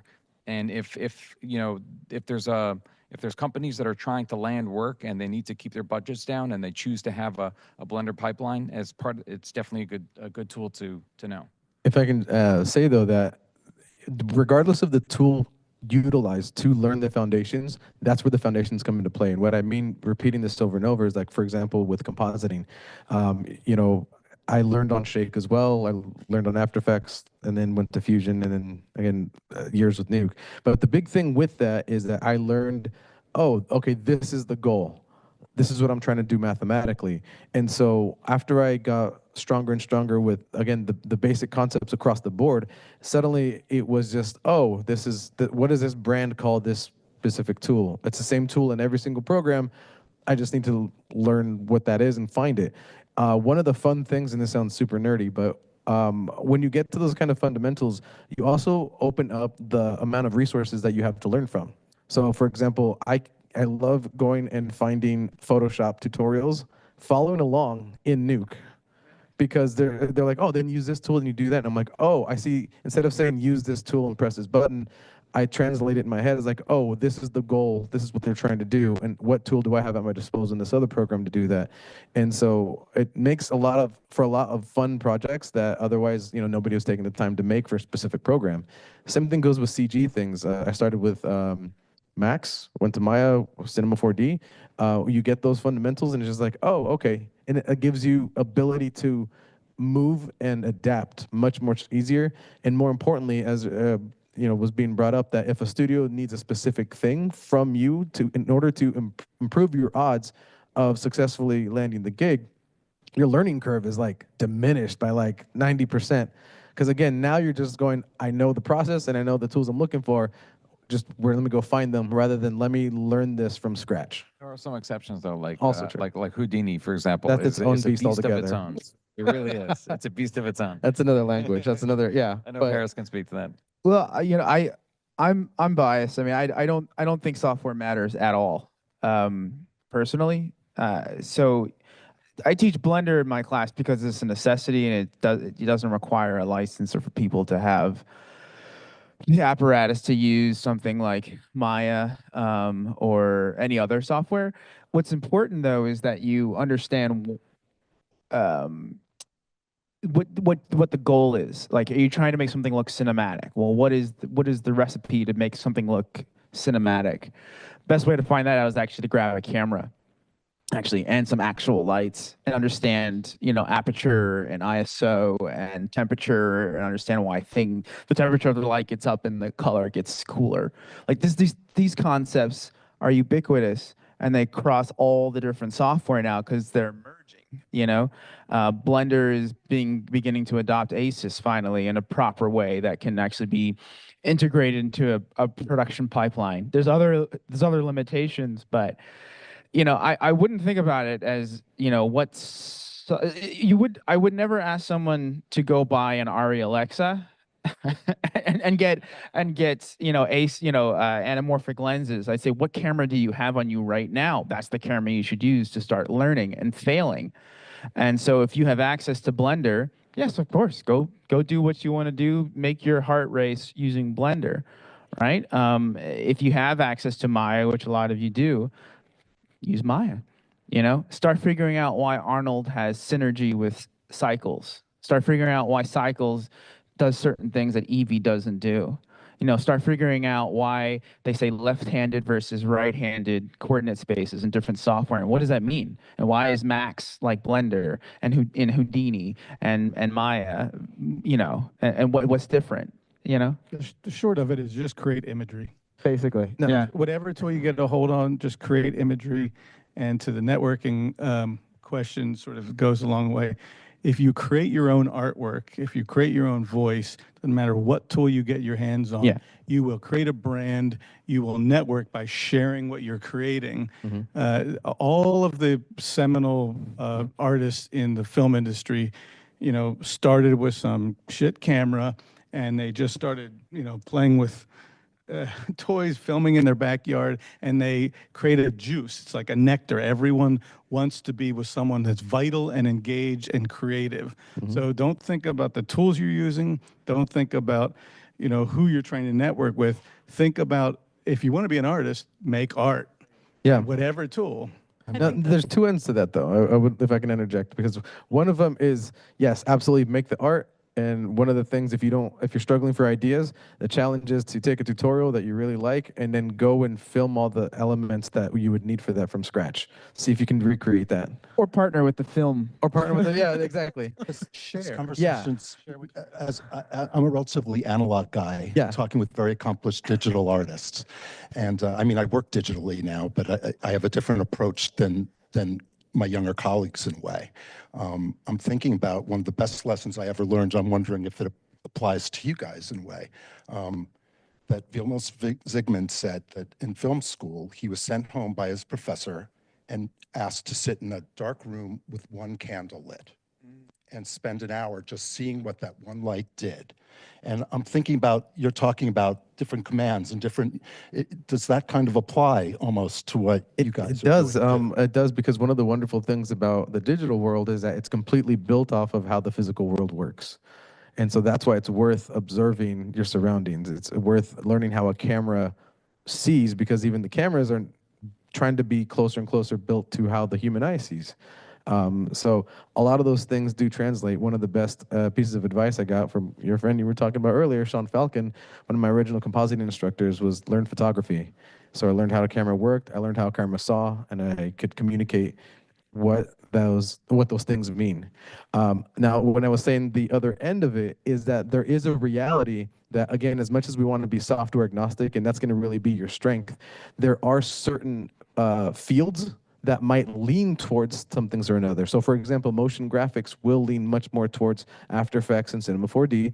It's not a hard and fast rule. It's just what it is right now at the current moment. Architecture and automotive might lean more towards 3D Studio Max. In that case, it's not about doing a hard and fast, I'm going to just put all my time into this program. That's all going to change. All of that is in a constant flow. So being aware of the trends is going to allow you to see where you want to put your time, if that's the avenue that you want to take. It still pales in comparison to the previous point. To the previous point of just make art, make something with what you have. That's way, way more important. I did want to augment that. When someone says make art, I just want to clarify that it says make images. Like art is something you might put on some pedestal. But what I did in the beginning was I just was like, okay, this tool, I put these things together and it spits out an image. That's cool. I've never done that. That's an image I've never made. You know, I get a camera, I film something.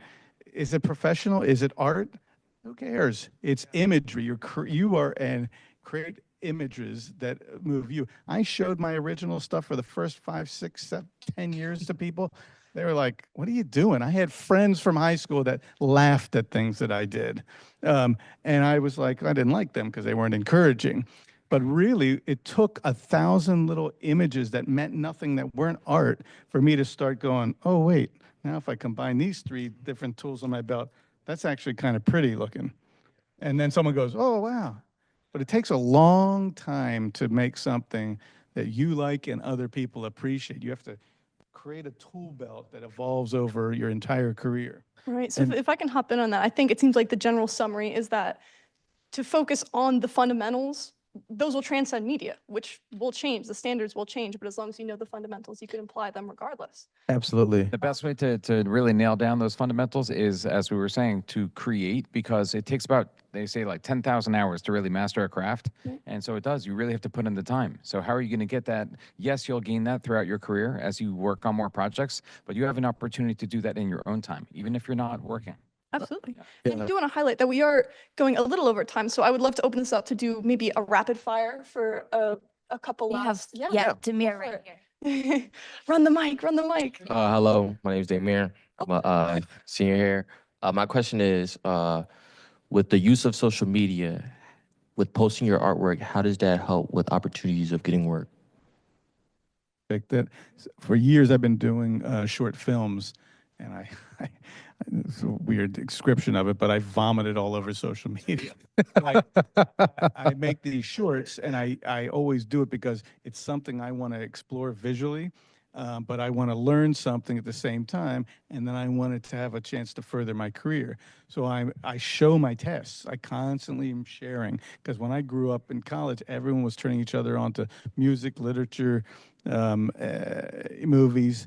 And I feel like I took that into this realm, and I just share everything I do. And then people see that you're a vital person. Vital people vitalize others. If you keep it all to yourself and you're always, just share your tests, share everything. I would say use discretion too with like your engagement, just because it's like the Wild West out there. And so you don't, you build some sense of like stuff that's constructive versus stuff that's toxic, but that's in life, so use the same discretion, I think, when you're using social media. It pays off dividends though to do that. And one of the things that comes to mind is LinkedIn. A lot of people like to be like, oh, it's this or it's that, or it's full of bots or whatever. And I'm like, but have you curated the connections that you're trying to make on there, and engage with those that you're trying to? Because like my feed is almost actually all industry stuff and things that I do find relevant, and it's very, very little of that weird,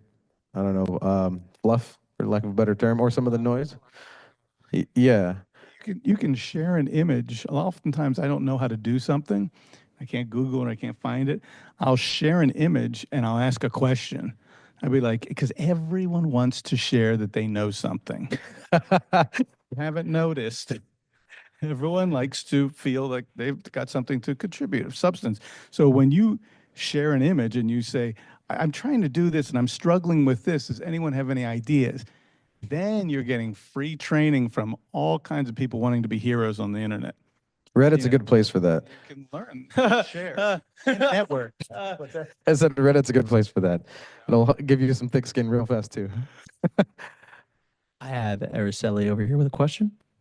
I have a quick question because I have class in like 2 minutes. So, have you watched the animated feature Flow that was made in Blender that won the Oscars? Yes. Okay, thank you. That's all I wanted to know. Question in the back. So some of the black sheep in the room are live action filmmakers who are interested in working with visual effects artists. Is there any advice that you can give to these outsiders on what exactly they can do to help ease the workflow for our visual effects collaborators? Yeah, I think one has to be. I think one has to be very aware of the fact that as a cinematographer in those places, as I said before, I'm responsible to provide the pieces that are needed for the process of VFX in the character and visual tenor of the show. Within that, we have a very rapid process in TV. Basically, it's a 9-day, 8 or 9 day prep for an 8 or 9 day episode. And within that, we have very specific visual effects and art department meetings where we discuss the content of the VFX shots and how we're going to accomplish them. And I imagine, I mean, I don't get to work with a lot of other cinematographers. I do feel as if I have a very decent and fun relationship with VFX supervisors. They feel, I think it's important that cinematographers can be rather pompous. I think that one has to come at it with collegiality and understand that we're all there to accomplish the same goal. And if you come at it with that energy, you tend to find solutions rather than problems. Yeah. Well, another thing that it can be helpful as well is to be able to communicate and articulate as quickly as possible what the visual effects is there for, especially if you have an on-set supervisor. Are they there to facilitate and to guide the crew on something they have no idea how to even accomplish? Or are they there to sort of like make sure that nothing goes wrong and flag anything that might be there? Or again, I've had bookings where literally they're like, yeah, you're here to babysit. If you see something that's going to break something later or cost a ton of money, something as simple as like, oh, we're shooting a bridge shot and can you maybe have your crew take 6 steps back so we don't have to paint them out later? Exactly. Yeah. Yeah, sometimes it does come down to things as simple as that. Yeah. And, one of my things, I try very hard to provide a set which doesn't require a lot of cleanup. Say that again? I try to provide sets which don't need a lot of VFX cleanup. Every time you let cables sit on the ground, I have a lot of crew members who will be, oh, they can just take that out. And of course they can, but how many hours, how much single frame work are we talking about? And how much is that going to cost? And part of the job of a cinematographer in this modern age isn't just making pretty pictures, it's fiduciary. And you don't, the best thing you can do as a cinematographer is not resent that, but use it as part of the art form. Understand how you can contribute to that. So I had a shot the other day where my electricians actually got too gung-ho and they cabled a huge amount of hallway that the director decided needed to be in the opening of the scene. And basically, I talked to the gaffer and there was one piece of the installation way deep, which if we pulled that, it was going to be 45 minutes of time to get started again. But to clean up a bunch of the run was going to be 15 minutes. Like, let's clean that up. Let's tuck that in and make it as small as we can in the background. And maybe it won't even need a VFX. It's just a speck of black, white field way in the distance, and the boss can decide whether it's drawing his eye or not. But those are the type of things that you can do on the fly, to try to A, help your colleagues, and B, help the process and the budget. Yeah, your visual effects, especially for live action, is great for when it's either physically impossible, we don't have too dangerous, or too expensive. And if the simple answer is, oh, just because it's too easy, you're automatically adding the risk reward of, well, what's it going to come out like? Even if it's something simple like, oh, we need to remove a logo from an air conditioner. Well, if you paid, somebody off of Fiverr who didn't know what they were doing, and suddenly you have a jiggling shot or something like that. You know what I mean? Like, yeah. Exactly. Absolutely. So yeah, communication is 100% key. Speaking of air conditioners, I actually worked on the. Really? Yeah. I'm going to pick up on air conditioners. So I worked on The Get Down, and a lot of studios in New York worked on the show called The Get Down. And one of our major tasks was to remove signs of modern times, and air conditioners was one of those things. And so we spent hundreds of hours getting rid of air conditioners. And sometimes you just can't avoid it. It's a difference between addressing something that just couldn't be helped and is part of the came with it versus, oh, somebody messed up and now you're fixing it. Wu-Tang was a period piece, took place in the early 90s. No video cameras around, so it's like we don't want to see them. And I get it, so sometimes it's about, and the best thing is to try to establish what's going to be needed in advance. So it's not at the moment that it can be properly budgeted for and accounted for in the entire process. So there are times like you get to set and you see something that's like, well, we just can't see that. We just can't see that. We're going to have to either, with intelligent assistant director work, do something with a background block, or we're going to reframe to help the production. You can't just stand on your own circumstance. You have to think about the community, and then you succeed. Sometimes less is more too. So if you can communicate and articulate a thought or idea with a screenshot and then you just scribbling on it, do that instead of trying to be like, let me create this prototype or let me do a concept art. Or no, the fastest and most effective communication is going to be the key. I have a question here for Manny. Yes, I'm going to say we'll keep that as the last question for now, because each and every one of these points could be a whole section in themselves. But that could be one more question, and then we can extend it. We could wrap up, extend this outside. So yeah, by all means, go ahead. Where are you? Can you hear me well? Okay. So my first question was actually just asked, so I have a follow-up, I guess.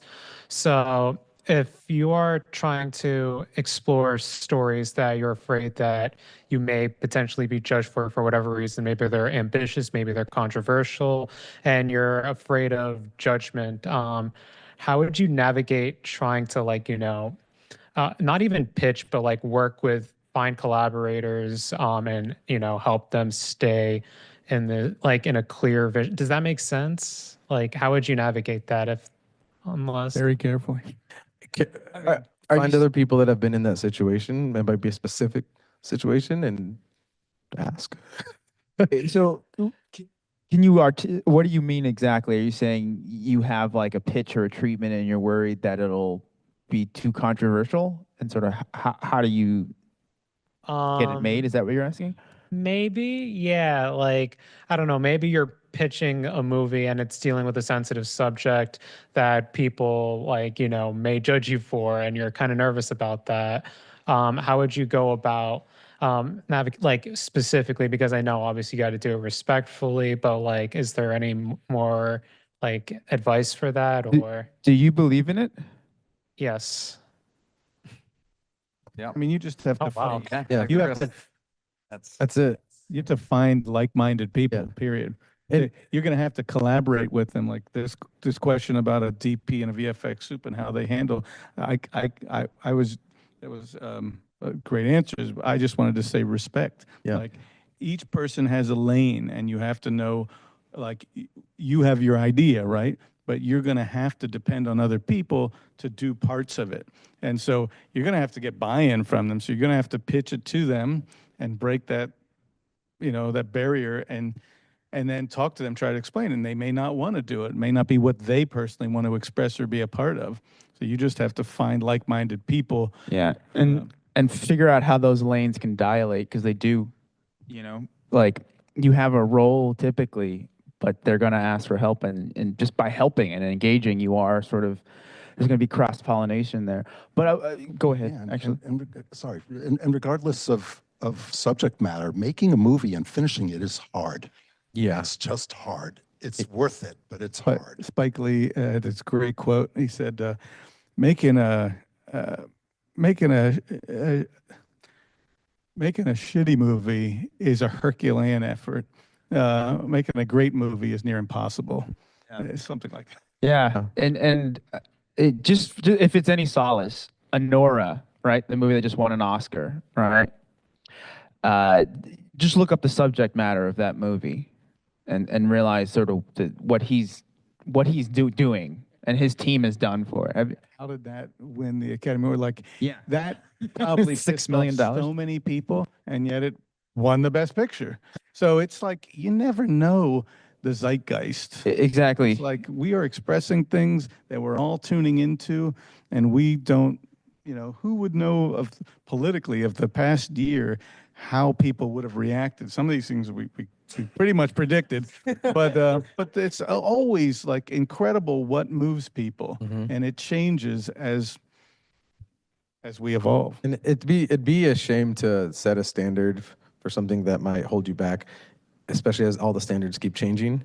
And at the same time, it's not an answer, and it's not a for lack of a better term, it's just another tool that you can put in your arsenal, which is that if you can figure out where it would have a reception as well, and that's what I mean by that is if you can present things professionally instead of being like, I have this controversial subject and here's all my napkins about it, versus be like, no, I've written something about this, or I have a storyboard, and you're like treating it with respect and the gravitas that you feel your project deserves.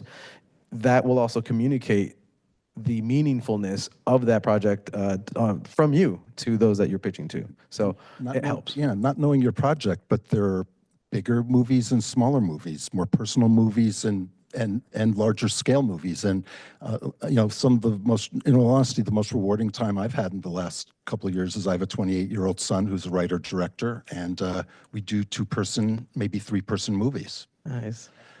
And they're not like crazy wild technically, but they tell a very sensitive, true story about people and what they're experiencing. And so again, I don't know your story, but it might be that you need a smaller community than you think you do if you find the right people. So it's all about like the intention behind it. If you believe in it, if your intent is for good, a purpose, There lies that creative agency to be able to articulate and express what you intend to. Exactly. So, guys, I would like to just say straight up, thank you so much. All right. I think Our I'm pleasure. speaking for the room. This was possibly one of the greatest things I've ever had to witness, to be able to sit here with these great legends. This has been really epic. I mean, we have never done this before. I really appreciate that you guys came out during your school night. Yeah, it I means a lot. I just want to highlight that the extents you guys go to bridge the gap between the professional world and us, as you said yourself, to lower the ladder behind you. It means Send the it back, world. right? Yeah. We're all people, and we all had to start somewhere, right? We all started at the bottom. Yeah. Yeah. Yeah, but before we wrap up, I did want to introduce that we invite all of you guys back to the lobby to finish off refreshments, but also that Ari will be selling his book about his story, his experience. I highly encourage you all to take a look, pick one up. And also, Jose's got some tokens to share as well. Yeah. So Just a little token of my appreciation, just a little postcard, a signed postcard that you guys can come by and get signed, and just fun stuff. That's all. but with that, One last round of applause, please, Yeah. everybody, for these guys. Thank you so much for coming out.